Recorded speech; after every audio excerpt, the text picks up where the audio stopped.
আসসালামু আলাইকুম।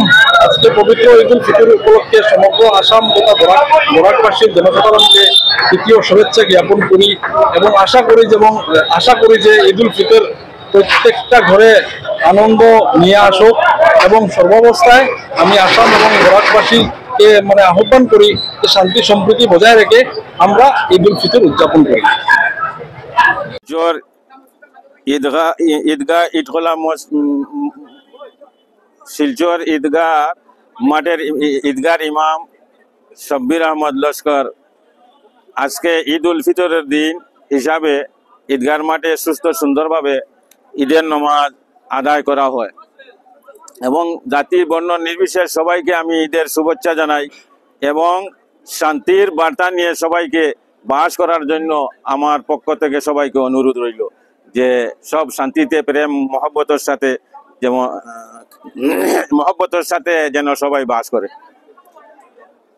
অনেক মানুষ বরাকবেলির বিভিন্ন স্থান থেকে যে ঈদের নামাজ পাঠ করার জন্য প্রত্যেক বছর নিয়ে এই বছরও যে অনেক মানুষ ঈদের নামাজে অংশগ্রহণ করছে।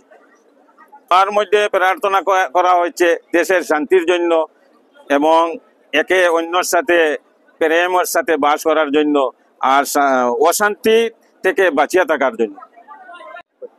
আমার নাম শব্বির আহমদ লস্কর, শিলচর বড় মসজিদের ইমাম এবং শিলচর ঈদখোলা ঈদগারও ইমাম।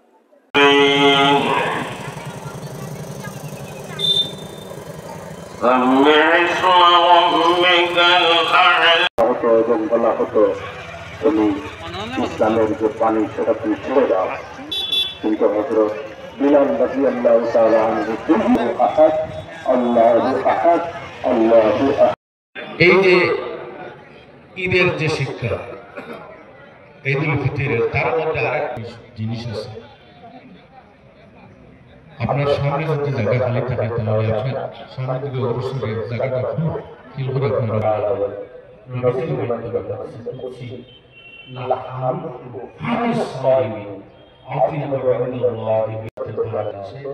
এটা মানুষকে আন্দোলন চাইতে আরম্ভ।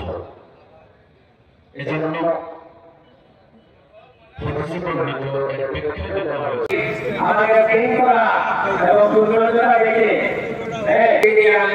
লক্ষ্য রেখে বলছি, আমার বক্তব্য হচ্ছে না। এখন আপনার সম্মুখে বক্তব্য রাখবেন আল্লাহ মৌলানা শব্বির আহমদ সাহেব।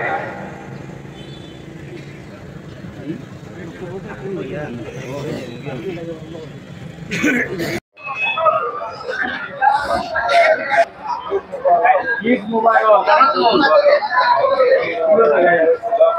ঈদ মুবারক। ও ননি ঈদ মুবারক।